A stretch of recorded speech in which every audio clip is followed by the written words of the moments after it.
아, 아. 네, 여시 사업자 교육 맡은 송찬현 PM입니다. 어, 새해가 돼서 주제가 약간 이게 나온 것 같아요. 여러분들 그 매해마다 그 계획을 세우시잖아요. 그러니까 제가 이 강의를 준비하면서 무슨 생각을 했냐면 내가 계획, 그러니까 목표 없이 움직인다면 뭘 했을까? 약간 이런 좀 생각을 하거든요. 저는 만약에 음식을 먹으러 가야 된다고 해도 언제 출발할 거다. 이게 있는 게 좋아요.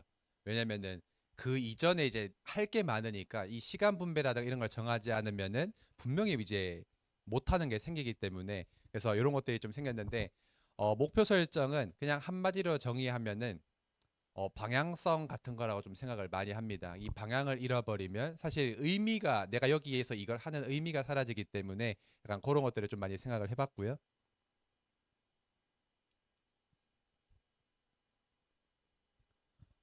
일반적으로 했을 때 준비한 내용은 이 정도입니다. 목표 설정의 개념, 그 중요성, 그리고 목표하면은 항상 이 설정하는 사람들이 항상 나오는 게 이제 스마트 목표 설정 기법이거든요. 근데 이걸 했을 때 나한테 필요한 거 이거를 여러분들의 다 얘기를 해도 제가 이 얘기하는 이게 중요한 것 같다라고 하는 거랑 여러분들이 이거를 받아들일 때 이게 중요하다라고 하는 것들이 조금씩 달라요. 그래서 몇 개는 제가 빼고 이런 것들이 좀 중요한 것 같다라고 한 것들을 좀 정리를 했고요. 그리고 내 목표, 그리고 전략, 그리고 결론 약간 이렇게 좀 준비를 했습니다. 목표 설정은 지금 뭐 네트워크라고 하는 기준선에 두면은 사실은 개인 그리고 조직, 그러니까 팀에 대한 것까지 다 같이 봐야 되는 거죠. 왜냐면은 혼자서 하는 사람들은 단순하게 이제 이런 네트워크 기준을 보면은 판매는 진짜 잘해요. 내 혼자 계획 세우고 판매를 막 던져보고 혼자 바라는 것들을 막 해보는데 문제는 그런 분들이 시간이 지나면서 문제가 뭐냐면 조직을 못 키워요. 그러니까 이 조직을 못 키운다라는 게 내 사람을 못 만든다는 겁니다. 그러니까 팀은 형성될 수 있어요. 밑에 파트너가 생겼는데 이 사람을 내가 끌어온 게 아니더라도 팀이 될 수 있어요. 근데 시간이 지나서 보면은 항상 그 마음속 그리고 행동 거지에 개인주의가 남아있기 때문에 크게 오래 못 가더라고요. 그러니까 그런 상황들을 많이 보면서 가장 중요한 거는 목표 설정에서 맞추고 그걸 통해 가지고 조직에 대한 이런 계획들을 제대로 짜놓고 이루어진다면 이런 거거든요. 팀을 구성을 했는데 돈이 안 돼. 열심히 뛰었는데 파트너가 늘지 않아. 그러면 아무리 사람이 좋아도 사람은 떠납니다. 왜냐면은 이 조직에서는 사람은 좋은데 돈을 벌 수 없다고 판단이 되니까 이 일이 돈을 벌려고 하는 일이 아니라 그냥 단순히 사람 만나서 놀고 그냥 사람 얻고자 하는 거면은 그건 평생 갈 수 있어요. 근데 일을 하러 왔기 때문에 그것들이 정확하게 전달이 되지 않으면 대부분 다 떠나가기 마련이라는 거죠. 그래서 목표 설정을 하고 그걸 통해 가지고 계획적으로 이뤄갔을 때 진행되는 게 있기 때문에 이것들이 꼭 필요하다라는 걸 말씀을 드리는 거고요. 목표 자체를 잃어버리면 결국 그겁니다. 여러분들은 네트워크 왜 하시나요? 라고 했을 때 난 이것 때문에 합니다. 이게 목표거든요. 그걸 이루기 위해서 네트워크는 수단이 된 거죠.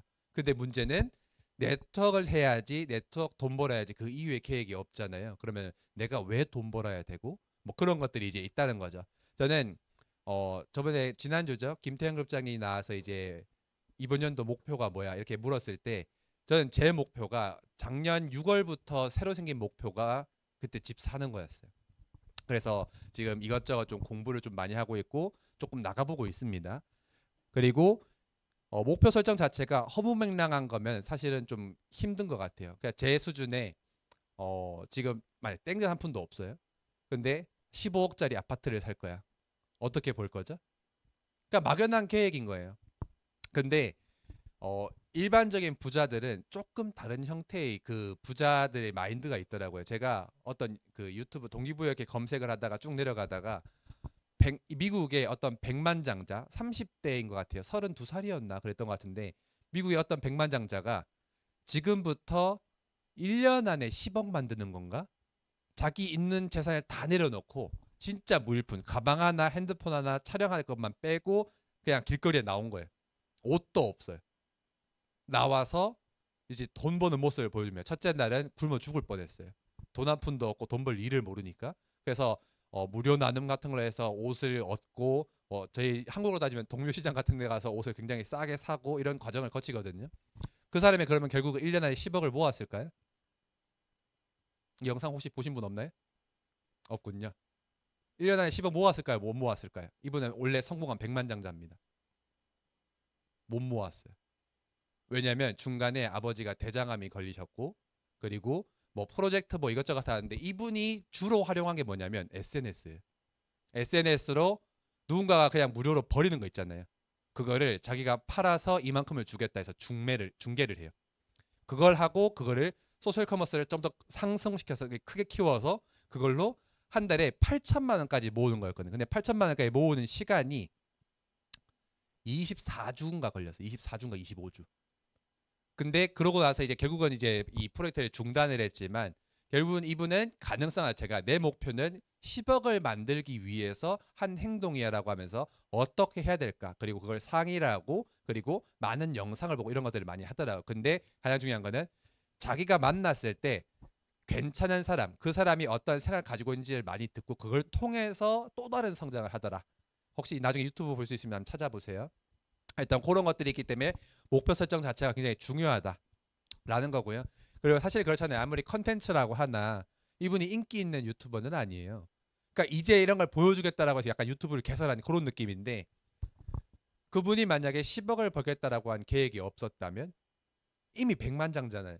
백만장자. 우리나라 따지면 이미 몇십억은 가지고 있는 거예요. 충분하게. 몇십억이 뭐야? 거의 몇백억을 가지고 있는 거죠. 근데 도전을 했고 그걸 이루기 위한 과정에서 진짜 옷도 없이, 지금으로 따지면 초겨울에 얇은 티 하나, 바지 하나 입고 나간 거예요. 가방 하나 메고. 그러니까 그런 식의 이런 것들이 가장 중요한 게 목표 설정이다라는 거고요. 그리고 가장 중요한 거는 구체적인 거.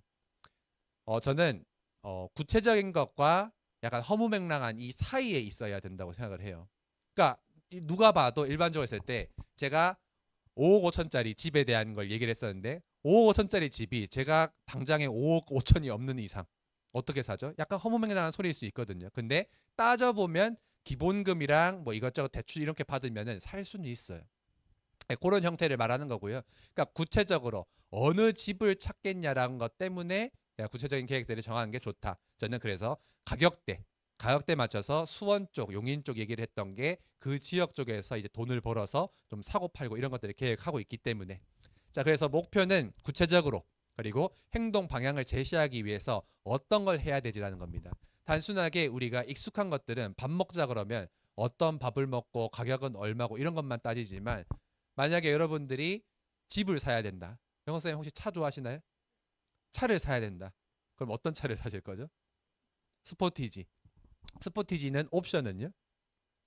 그냥 다 때려박은 풀옵션? 그럼 문제는 등급은요? 스포티지도 차량 등급이 있는 거 아시죠? 스페셜 등급이 있고 제일 아무것도 없는 이런 등급이 있고, 그러니까 이런 거기 뒤에 표시되면 리미티드, 골드 이런 식으로 등급이 있거든요. 그 차에 따라 또 다르고 차의 엔진, 그러니까 5기통, 그리고 뭐 마력에 따라서, 그리고 거기에 있는 뭐 토크에 따라서 또 가격이 또 달라지거든요. 그러니까 그런 것들이 알면 이런 기준에서 이런 차를 사겠다고 정해놓겠죠. 근데 그게 아니라면 그냥 차를 사야겠다라는 형태만 될 수밖에 없다는 거고요. 그리고 저는 동기부여가 떨어지면 모든 계획이 망쳐진다고 생각을 해요. 내가 이걸 왜 해야 되지? 그래서 명분이죠. 대표님이 항상 얘기하시는 명분 있는 사업을 해야 된다고 했을 때, 내가 이 사업을 하는 명분에 대한 것들이 사실은 목표에 들어가 있다. 동기부여가 필요하다는 거고요. 그리고 이걸 하기 위한 겁니다.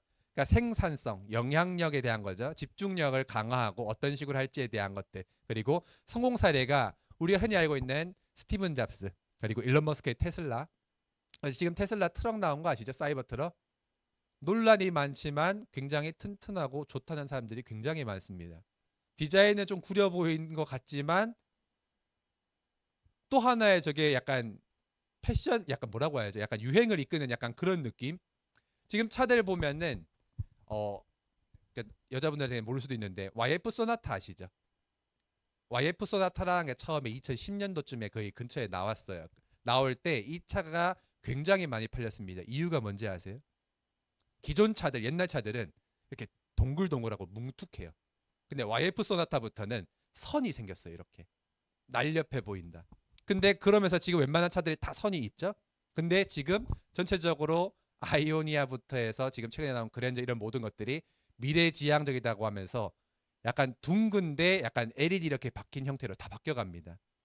그러면 테슬라가 지금 이렇게 거의 뭐 약간 개조 덜 붙인 겉을 덜 붙인 것 마냥 이렇게 뼈대만 구성을 해서 각지게 나왔잖아요. 그게 또 유행이 될 수 있다라는 거죠. 자, 그리고 아까 명선사님 얘기했던 운동에 대한 거. 러닝을 하는데 50분. 저는 못 뜁니다. 어쨌든. 그리고 학업에 대한 성취도, 공부에 대한 거겠죠. 또 누군가는 독서에 대한 걸 얘기할 수도 있고요. 저 같은 경우는 집을 구매하는 거에 대한 포커스가 지금 좀 더 중점입니다.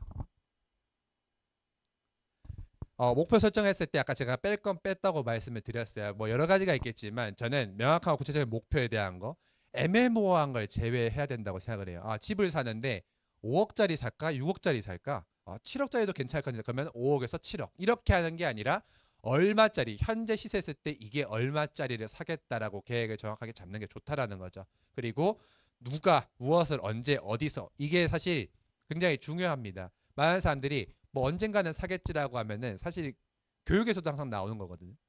그렇게 해서는 답이 없다. 대표님이 제가 예전에 대표님하고 면담을 하는데 너 이번 연도의 계획이 뭐냐? 그래서 사람을 찾는 겁니다. 그렇게 해서는 안 된다. 몇 명을 찾을 거냐? 어떻게 찾을 거냐? 이런 계획을 얘기해야 된다. 그래서 저는 이렇게 해서 이렇게 찾을 겁니다. 그것도 아니다.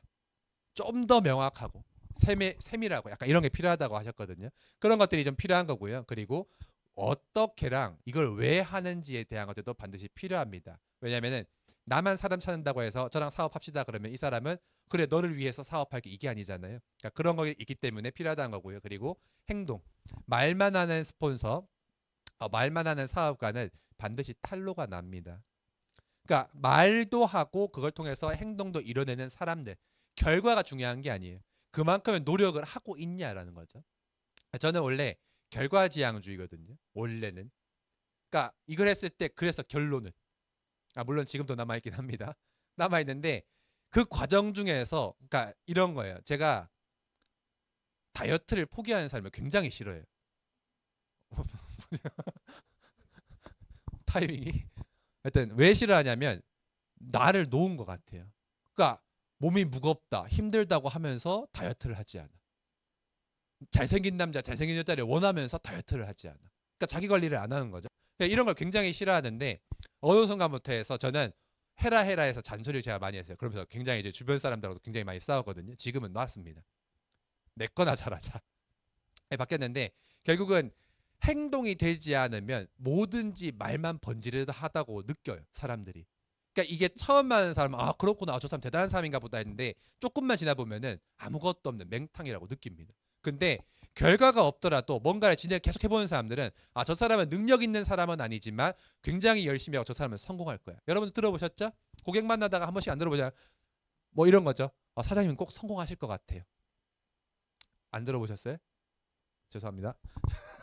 반응이 느려서. 일단 그런 것들이 필요하고요. 그리고 수치 가능한 목표.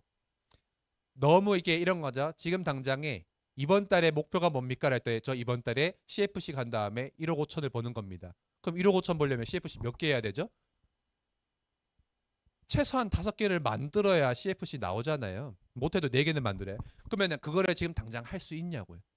허무맹랑한 계획이라는 거죠.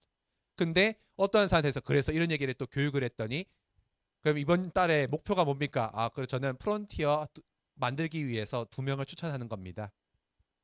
갑자기 계획도가 확 낮아지는 거. 그런 게 문제가 아니라 그러면 6개월 정도면 내가 이게 될까? 1년 정도면 CFC가 될까? 그럼 그렇게 따졌을 때 그걸 위해서 뒤에서부터 계획을 짜왔을 때 명확한 수치가 가능한 목표가 생긴다라는 거죠. 그게 필요하다는 거고요. 그리고 진행 상황을 적어놔야 됩니다. 이번 달에 뭘 하기로 했는데 얼마까지 나왔지? 이게 월 계획, 주 계획까지 나오면 이번 주에 이걸 못했네. 그러면 한 주가 미뤄질 수 있으니까 다음 주에 최대한 이걸 좀 더 해야겠다. 이런 계획들이 나오겠죠. 그리고 평가는 나 잘했다, 못했다 이런 평가는 사실 저는 내가 못한 걸 좀 많이 생각하는 타입입니다. 이걸 못했네, 저걸 못했네. 내가 앞에 많이 해놨던 거는 생각하지 않아요. 근데 객관적으로 했을 때 이 성취도를 따지려면 이건 유황업자한테 배운 겁니다. 퍼센티지를 정해라. 일의 퍼센티지 정했을 때 중요도가 높은 건 조금 높게 이 퍼센티지를 정리를 하고 그걸 통해 가지고 조금씩 했을 때 내가 얼마나 달성했냐 그런 것들을 적으라고 했었죠. 그래서 그런 걸 통해서 진행을 하는 거고요. 그리고 명확하게 했냐 안 했냐를 판단이 제대로 됩니다. 대충 이거 했으니까 비슷하니까 했네 이렇게 끝내시면 안 되고요. 정확하게 이거는 마무리를 했다. 이렇게 이게 필요하다. 그리고 달성 가능한 것들 아까 말씀드렸죠. 개인의 능력. 한 명도 누군가를 만나지도 않는데 이번 달에 10명의 파트너를 만들겠다. 이게 말이 안 되거든요. 내가 이 10명을 파트너를 만들기 위해서 그런 법칙이 있거든요. 그러니까 8대2 법칙하고는 좀 다른 거예요. 내가 한 명의 이 파트너를 만들려면 이 사람을 만나기 위해서 최소한 5번에서 10번의 미팅을 해야 됩니다. 그 미팅이 무슨 미팅이냐면 사업 전달을 하는 미팅이에요. 그럼 그 전에 사업 전달 미팅이 아니라 그 전에는 제품에 대한 전달 이런 게 있겠죠. 그 미팅하고는 별개입니다. 그리고 이 사람을 미팅을 잡기 위해서 몇 번의 연락을 할까요? 사장님 만납시다 그러면은 네 좋아요. 사장님 다음 주에 또 만납시다. 네 좋아요. 한두 번이야 그럴 수 있어요. 아니 10번도 그럴 수 있어요. 근데 시간이 오래 가면 1년 동안 여러분들 매주 만날 수 있나요? 매주 만나면 1년이 몇 주죠? 36주인가요? 52주 그쵸? 그러면 1년에 52번을 계속 만나준다나요? 만나줄 수 있는 사람은 있어요. 문제는 만나서 밥 먹고 커피 한잔하고 헤어지는 그런 의미는 사실은 필요가 없다 이거죠. 미팅은. 그래서 그런 것들이 필요하기 때문에 내 능력을 따라서 내가 할 수 있는 능력보다 조금 더 높이 그렇게 이제 목표를 짜시는 게 좋다라는 거고요. 그리고 단계별로 요만큼에 대한 계획을 철저하게 하는 게 좋다. 그리고 요겁니다. 장기적 비전. 저는 내가 이후에 1년 후에 2년 후에 뭘 할 거라고 하는 계획이 없으면 당장 앞만 본다고 생각을 해요. 그럼 내 당장 앞에 뭐가 있죠?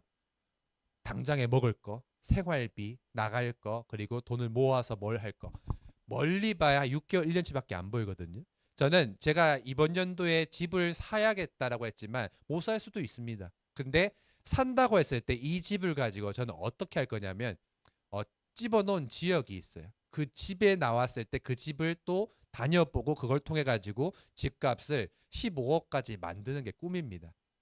그래서 그걸 하려면 사고 팔고 이걸 많이 반복을 해야겠죠. 그러려면 그걸 알아야 된다는 건데 이거는 장기적인 겁니다. 내가 집을 마련하기 위해서 여기서 시드를 마련해서 그렇게 하겠다라고 하는 계획. 네, 필요하고요. 그리고 우선순위. 할 건 많은데 우선순위가 정해지지 않으면은 의미 없는 시간만 굉장히 많이 보냅니다. 저도 이런 걸 많이 했거든요. 뭔가 굉장히 많이 한 것 같은데 아직도 뭔가 많이 남았어. 할 게 많네. 그래서 정확한 시간, 그럼 언제 하겠다. 그리고 걸린 시간은 얼마쯤 걸리겠다라는 것들을 계획적으로 좀 잡아놓는 게 좋다라는 겁니다. 그리고 시간 제한, 언제까지. 이 사람이 마감이 정해지면 초인적인 힘이 일어난답니다. 이런 거죠. 여러분들이 직장인이라고 따졌을 때 오늘 오전에 이것만 하시면 퇴근하셔도 됩니다. 놀으셔도 됩니다. 그러면은 직장인들 뭐예요? 미친 듯이 하고 퇴근 준비하죠. 그러니까 반대적으로 했을 때 오늘 여기서 요까지만 나왔을 때 200만 원을 드립니다. 그러면 여기서 일어나서 안 나올 분 있나요? 요까지만 나오면 200만 원 준대요. 그러니까 대부분 나오거든요. 약간 그런 식의 명확한 기한 설정이라든가 제한에 대한 것들이 필요하다는 걸 말씀을 드리는 거고요. 목표 전략 자체가 그겁니다. 장단기 대상자를 그러니까 이 고객을 구분하더라도 중기, 장기, 단기가 필요합니다. 그것들이 구분이 되어서 맞춰서 계획해야 되지 아무나 막 단기에 땡긴다 그러면 관계가 소원해지고 멀어질 가능성이 굉장히 높다라는 거죠. 그래서 단기 목표는 나한테 단기 목표를 정해주는 게 좋거든요. 이거 하면은 이렇게 될 거라고 하는 단기적인 목표 그리고 장기 목표는 큰 그림 이런 것들 자체를 포인트가 요거거든요. 정기적으로 목표를 점검하고 상의를 해야 됩니다. 일반적으로 했을 때 저는 일단 제 목표에 대한 정확한 스폰서는 고수명 스폰서입니다. 고수명 스폰서님 별명 아시죠? 고트럼프라고 불렸잖아요. 그러니까 이것저것 이제 많이 알아보러 더 다녀보셨지만 정보도 많이 듣고 계시고 하기 때문에 제가 배울 지점이라고 하는 유튜버 아니면 스폰서님밖에 없어요. 그래서 그런 걸 얘기를 했을 때 이런 게 있구나 저런 게 있구나 그럼 또 찾아보고 공부하고 있는 거죠. 지금 제가 요즘에 꽂혀 있는 그 유튜버가 굉장히 이제 직장인들이 집을 사게끔 만드는 형태의 이제 방송을 많이 해주거든요. 굉장히 도움이 됩니다. 일단 그런 것들 통해 가지고 점검을 하고 그 스폰서님한테 와서 이렇다 저렇다 얘기했을 때 이런 건 이렇다 저런 건 저렇다 상의하고 또 찾아보고 영상을 듣고 이렇게 반복을 하고 있다라는 걸 말씀을 드리는 거고요. 제 목표가 이제 좀 구체적으로 좀 나눠봤습니다. 요령이라고 볼 건 없는데 비슷합니다. 내가 사업에 대한 목표든 뭐든. 근데 저는 목표가 아파트를 사자입니다. 그 15억짜리, 20억짜리 이런 아파트는 이후의 일이고요. 제 일단 너무 먼 미래가 아닌 이번 연도에 대한 아파트를 생각을 해보자라고 했을 때 언제 살까? 날짜, 그리고 가격, 위치, 평수. 저는 일단 기본적으로 했을 때 이걸 정해놓은 게 30평, 위치는 그때 말했던 것처럼 수원 용인 쪽, 가격은 5억 5천에서 6억까지, 그리고 날짜는 5월 31일, 그러니까 6월 1일 날 입주하는 게 목표로 이제 잡고 있는 거죠. 자, 어떤 식으로 살까라고 했을 때 집은 전세로만 들어가 또 일부는 내 집입니다. 왜냐하면 그 집에 대한 전세금은 그대로 다시 회수가 가능하기 때문에. 그럼 나는 어떤 식으로 이 집을 들어가 살까 했을 때 월세로 살까, 전세로 살까, 매매로 살까 하면은 요즘 아시죠? 건물의 갭 투자 개념이 아니라 일부 투자가 있어요. 그러니까 10억짜리 집에 내가 이 10억의 지분의 뭐 10%, 그러니까 1억만 투자해서도 건물을 사는 개념이 있습니다. 그러니까 그런 식으로 내가 그런 걸 살까라고 하는 계획들을 나눠보는 거죠. 그리고 이걸 하기 위해서 필요한 것들이 뭐냐면 내 지식이 없기 때문에 일단 공부를 하자. 부동산에 대한 공부, 유튜브를 통해서도 공부, 그리고 임장이라는 게 부동산을 가서 그 아파트를 직접 가는 겁니다. 가서 다 체크를 해보는 거죠. 그래서 뭐 마치 살 것처럼 이렇게 해본다고 하는데 문제는 사보는 것처럼 거짓말 약간 안 살 건데 그냥 떠보려고 하면은 부동산 중개인들이 다 안다고 해요. 근데 예, 부동산 그 중개인한테 사실대로 내가 이런 상황인데 집을 살려고 하는데 얼마의 금액이고 부동산도 마찬가지거든요. 얼마짜리 몇 평짜리 어디 집에 살 건지 정확하게 알려주면 거기다 목표를 내가 집을 사가지고 나중에 이거 사고 팔고를 하고 싶은데라고 했을 때 부동산 중개인들은 제대로 알려준다고 하더라고요. 일단 그런 것들이 필요하다라는 거고요. 지금 해야 될 거는 지식이 없기 때문에 공부하고 집값이 왜 올라가고 왜 떨어지고 이게 정부 정책에 연관이 굉장히 많거든요. 그러니까 그런 것들을 이해를 하고 내가 원하는 조건하고 납득시킬 수 있는 거. 그리고 내가 이 집의 목적이죠. 주거용이냐, 사고 팔고 할 용이냐. 그리고 경기 흐름이랑 여유 자금에 대한 확보 이것저것 했을 때 이런 것들이 필요하다라는 걸 말씀을 드리는 겁니다. 그러면 파트너 입장을 봤을 때 언제까지 언제까지 할 건지 내가 이 파트너를 언제까지 만들 거라고 하는 목표를 정해야 됩니다. 이번 달에 파트너 한 명 꼭 만들어야지. 그럼 어떻게가 나오겠죠? 그러면 그 어떻게부터 해서 차근차근 가야 된다라는 거고요. 어떤 식으로 무엇이 필요한지 그럼 지금 해야 될 건 이거를 정해놓고 하지 않으면 그냥 시간만 흘러가는 것 같아요.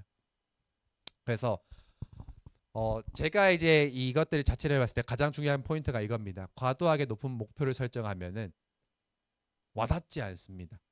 그리고 그거를 이루기 위해서 큰 노력을 하지 않아요. 그리고 하다가도 포기하는 경우가 너무 많아요. 그래서 그러니까 이건 제 입장입니다. 너무 큰 목표를 잡는 게 아니라 내 최대 목표는 이거지만 이걸 하기 위한 단기 목표, 그러니까 내 앞에 코앞에서 바로 보일 수 있는 목표를 잡아놓는 게 좋다. 비현실적인 거에서 좌절감이 굉장히 커진답니다. 그리고 직장인만 번아웃이 오는 게 아니라 사업하는 사람들도 번아웃이 굉장히 많이 온답니다.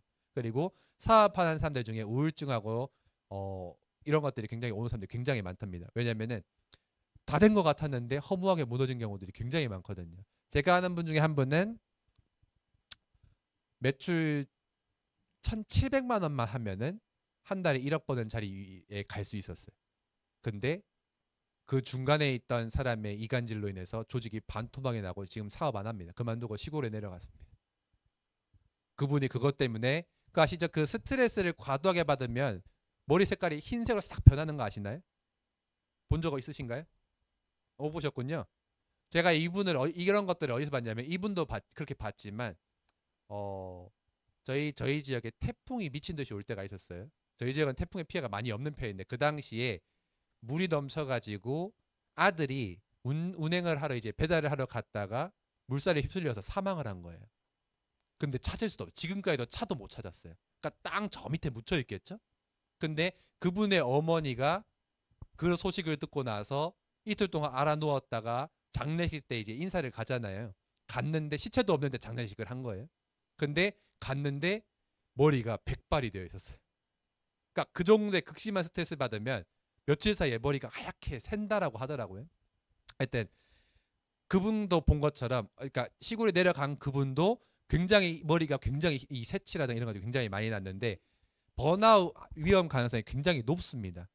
그러니까 그렇기 때문에 과도한 높은 목표 설정보다는 적당히 이것들을 단계별로 밟아가는 게 좋다라는 거고요. 그리고 여기 포인트가 단기적 성과에 집중해서 장기적으로 발전하는 거를 기반을 마련하는 게 좋다. 그리고 여기 보면은 높은 목표 설정을 달성하기 위해서 이런 게 있습니다. 특히나 이제 네트워크하는 사람들이 욕을 많이 먹고 타 네트워크 회사에서 굉장히 많이 본 건데 나만 잘해야지. 내 모든 결과를 알려주지 않을 거야. 약간 이런 케이스들이 많아요. 그래서 비윤리적, 같이 성장하자고 말은 해놓고 뒤에서는 호박씨가 이런 게 많습니다. 그리고 방송에서 말하지 못할 이런 이 지금 말하지 못할 내용들이 굉장히 많아요. 남자 간 여자 간의 그런 이런 관계까지 엮이는 게 굉장히 많습니다. 여러분들이 나중에 만나 보시면 은연중에 그런 소외들을 이렇게 얘기하시는 분이 있습니다. 뒷담화를 잘 하시는 분들이 있어요. 그분들이 다 모든 소식을 다 알고 와서 저한테 듣고 싶지 않은데 얘기를 해줍니다. 얘기해보면 누가 이렇더라, 누구 회사는 이렇더라. 그러니까 이런 것들이 굉장히 많이 나오는데 문제는 내 목표와 과도하게 되면은 그러면 이렇게 되면서 비윤리적인 굉장히 하면 안 될 만한 행동까지도 굉장히 하게 된다라는 거고요. 그리고 내 삶이 굉장히 피폐해집니다. 그것 때문에. 그래서 그런 것들이 문제라는 건데 그것들 자체를 목표를 이 목표라는 게 사실은 계획적으로 수정이 가능한 거잖아요. 내가 10억짜리 집을 살 거야. 나 이거 못 사면은 안 돼. 약간 이렇게 잡아놨다고 하더라도 10억이 9억이 될 수 있고 15억이 될 수 있고 바뀔 수 있잖아요. 계획에 대한 수정은 반드시 필요하다는 건데 그걸 하려면 계속 새로운 정보를 받아들이고 해야 된다라는 거. 그리고 또 하나는 소통. 그리고 이것들 자체를 했을 때 필요한 게 뭐냐면 나를 점검해 줄 사람이 필요합니다. 그 점검을 내 혼자 하게 되면은 이 정도면 뭐 되겠지라고 하게 넘어가는데 스폰서라든가 형제에게 체크를 받아서 상의를 해서 하는 것이 중요하다. 그리고 이런 겁니다. 내적 동기, 외적 동기 뭐 이제 이런 것들이 있는데 저는 이거를 뭐라고 보냐면 명수사님이 가장 항상 하는 얘기 중에 하나가 그거예요. 내가 재미있어야 된다. 스마를 하는 것도 내가 재미있어요. 근데 명수사님은 실제 스마라든가 블로그에 재미를 찾고 하시거든요. 이게 여기에 나오는 개인의 흥미, 만족, 내적 동기입니다. 외적 동기는 보상, 인정. 그러니까 이걸 했을 때 뭐 돈을 많이 번다던가 이걸 했을 때 결과치가 그만큼 나왔던가 이 두 가지의 동기가 균형 있게 활용이 되면은 사업 자체에 대해서 무너지거나 목표가 명확하게 생길 수밖에 없다라는 거죠. 그러니까 그런 것들을 말씀을 드리는 거고요. 그리고 여기 보시면 이거를 활용하는 방식이 이겁니다. 의미 있는 목적을 가지자. 제 목적은 제 집을 사서 파고 팔자, 돈도 벌지만 주거를 마련하자고 하는 의미잖아요. 그러니까 그게 아니라 사업적 입장이라면 파트너를 만들어서 조직을 형성하자. 그러면 그에 대한 맞춤 계획도 필요하다는 거겠죠. 그리고 숙련도는 이 숙련도가 사실 이 과정 중에서 제일 많은 사람들이 무너지는 것 중에 하나입니다. 똑같은 걸 반복하면 똑같이 실패를 하겠죠. 근데 똑같은 걸 반복을 하면서 중간에 상해를 하고 발전하면은 가능하겠죠. 그것들이 숙련도라고 볼 수 있고요. 그리고 하나의 동기를 할 때 그 유학업자님이 그런 얘기를 하셨어요. 작은 성취를 이루더라도 그거에 나한테 칭찬을 해줘야 된다. 그러니까 인정을 해야 되는 거죠. 그냥 이거 하고 그렇구나 하고 넘어가는 게 아니라 내가 이걸 달성했을 때 너 이건 잘했네. 그럼 너한테는 보상이 주어진다. 그러니까 성취감을 느껴야 된다고 하셨어요. 그래서 저는 이제 다 안 하면 성취감 완료했다고 생각하지 않는데 그때부터 이건 했으니까 하는 작은 성취감 있잖아요. 대표적으로 이런 거죠. 저의 경우는 그렇습니다. 오늘 10가지 할 일이 있었는데 3가지 했네. 열심히 했으니까 커피 한잔 하자. 그래서 커피 한잔 사 먹고. 그러니까 이런 작은 성취감이 만들어지면 이 성취감이 커진대요. 그리고 그 성취감이 커졌을 때 내 멘탈도 좀 강해지는 거죠. 저는 제 멘탈을 강화하는 방법 자체가 이런 거였어요. 요거는 했으니까 요건 축하. 근데 요걸 했을 때 이게 안 된대. 그럼 이걸 하기 위해서 어떻게 해야 되지? 이런 식으로 좀 많이 생각을 했던 것 같습니다. 그리고 이런 로드맵을 작성하라고 하는데 로드맵 자체가 안 보이는 경우가 많습니다. 그렇기 때문에 목표를 적어놓고 그 목표를 어떻게 이룰지를 매일 보는 게 중요하다. 그래서 많은 분들이 다이어리 있는 분들은 다이어리의 첫 페이지에 내가 이번 연도의 목표를 뭘 하겠다라고 적으라고 하죠. 그래서 그런 적는 것 자체가 좋다. 뭐 그래프화로 따져라고 하고 하는데 이건 너무 계산적인 방식이고요. 그래프화가 아닌 내 목표를 계속적으로 외치고 그걸 살펴보는 것이 중요하다. 그리고 점검 자체가 필요한 건데 요거는 그겁니다. 한 페이지를 이 페이지를 다 전체에 줄이면 내 스스로 체크를 하는 것도 중요하지만 내 스폰서 그리고 내 형제 레그 내 상위에 있는 리더들에게 분명히 체크를 한 번씩은 받아보자라는 거. 이것만 하더라도 계획에 대한 수정이라든가 잘못된 방향을 충분히 고칠 수 있다는 걸 그대로 말씀을 드립니다. 그리고 요겁니다. 제가 가장 중요한 포인트는 저는 이제 스폰서님한테 사업적인 내용 외에서도 아까 제 목표, 개인 목표 때문에도 전화를 해보고 다른 것 때문에도 상의를 많이 하거든요.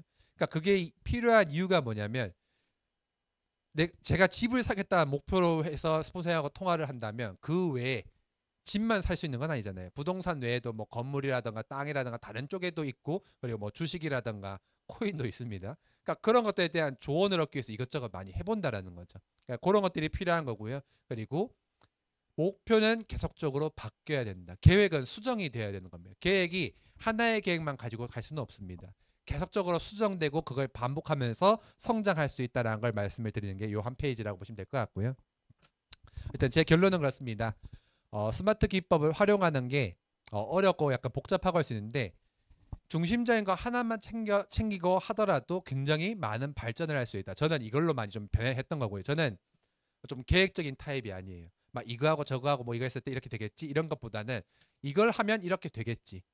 여기서 끝입니다. 좀 상세적인 계획을 못 짜요. 그렇기 때문에 이걸 했을 때 뭐가 필요할까? 상세적으로 적어보고 한번 정리를 했을 때 조금 더 많은 도움이 되었다라는 거고요. 그리고 모니터링을 지금도 꾸준히 합니다. 내가 여기서 약간 제가 처음에 사실 이 부동산 공부를 할 때 스폰서님이 정보를 주셨어요. 너는 집을 살 거면 공부를 해야 된다. 그걸 무시하고 그렇군요 하고 지냈더니 나중에 스폰서님 뭐라고 하냐면 공부하고 있냐? 누구 유튜브 보고 있냐? 라고 했을 때 아니요? 그럴 줄 알았다. 봐야 된다. 근데 보고 나니까 제가 생각했던 집을 단순하게 돈만 있으면 사겠지라고 한 생각이랑 달라요. 어떻게 하면 살 수 있고 언제 사는 게 효율 좋고 이런 것들이 다 나온다라는 거죠. 그러니까 그런 것들이 필요한 게 모니터링 그리고 목표 설정 그리고 내 스스로가 나를 놔버리면 사실 의미가 없습니다. 모든 계획에. 특히나 네트워크는 계획을 놔버리면 여기 와서 뭐 할 거예요? 직접적으로 저는 말씀드린 게 제 스스로도 얘기한 겁니다. 내가 아무것도 하지 않아 회사 와서. 아무것도 진행한 계획이 없어. 그럼 이 회사 여기 왜 나오냐고요. 아침 일찍 나와가지고 저녁 늦게 갈 필요가 없잖아요. 그냥 집에서 잠이나 자던가 일을 나가던가 그럼 되거든요. 그러면 내가 계획도 없이 여기 나와서 뭘 할 거냐 이거죠. 전 제 스스로 그런 생각을 많이 해요. 내가 오늘 나와서 이것만 하고 집에 가네. 그걸 일주일 반복해 보니까 한순간 집에서 일요일 날 카페에 가서 작업을 하다가 커피 한 잔 마시고 밖을 보는데 갑자기 그런 생각이 드는 거예요. 내가 일주일 동안 회사에 열심히 나가는데 뭐 했지? 차라리 사람이나 만나러 가자. 이 사람하고 만나서 무슨 이야기라도 해보자. 매주 오든지 말든지라고 하시는 분에게 다가가서 밥이라도 먹자. 그래서 제가 지금도 한 명은 아니 맘대로 해 오든지 말든지 하는 분이 있어요. 전화해서 사장님 오늘 계세요? 알겠습니다 하고 그냥 가버려요. 가서 갈 때 커피 한 잔 사가고 얘기하다 나도 오고 그러다 보면 갑자기 제품 사는 경우도 있고 그렇거든요. 그러니까 그런 식으로 해서 계속적으로 간다라는 거죠. 근데 내가 여기 와서 계속적으로 해서 교육 듣고 밥 먹고 스마 만들고 블로그 쓰고 집에 가. 의미가 없다고 생각해요. 통화 한 통이라도 더 하자. 뭐라도 추가하자. 그래서 그런 것들이 필요하다는 거고요. 그러니까 어차피 그것들은 해야 되는 거지만 그걸 하기 위해서 그것만 하고 있는 게 아니라 그 이후 것도 바라봐야 된다. 내 목표가 그냥 이것만 만들어야지가 아니라 이걸 왜 만들고 있지? 이걸 왜 하고 있지? 그것들이 좀 사실은 필요하다라는 거고요. 꾸준한 노력의 결과라고 합니다. 제가 예전에는 성공자의 과거는 비참할수록 아름답다는 말을 그래? 난 더 비참해져도 되겠구나라고 생각을 했거든요. 나중에 가니까 언제까지 비참해져야 돼? 돈이 없어서 시간이 없어서 언제까지 일해야 되나 이런 생각을 하고 나서 무슨 생각을 했냐면 더 비참해지기 전에 뭐라도 해야겠다. 그냥 일을 하는 과정 중에 비참해지는 건 상관이 없는데 아무것도 안 하면서 비참해지는 게 싫더라고요. 그래서 꾸준하게 뭐라도 하자라고 해서 지금 진행을 하고 있습니다. 끝입니다. 목표 설정에 대한 계획은 스마트 기법과 그리고 내 스스로가 무엇을 할지에 대한 목표 그리고 연초잖아요. 여러분들이 연말에 계획을 세웠을 게 있을 거란 말이죠. 그러면 그걸 통해서 어떻게 이룰지를 지금부터 한 달에 2번 또는 1번 무조건 상의하고 진행하면 굉장히 빠를 것 같다. 이렇게 좀 생각이 들고요. 그리고 긴장감을 놓으시면 분명히 후퇴합니다. 제가 그걸 경험을 해봤고 그리고 많은 사람들이 앞으로도 경험을 할 거라고 생각을 합니다. 저 또한도 마찬가지고요. 그렇기 때문에 많은 노력을 하셔서 좋은 결과가 있으셨으면 좋겠습니다. 이상 마치겠습니다.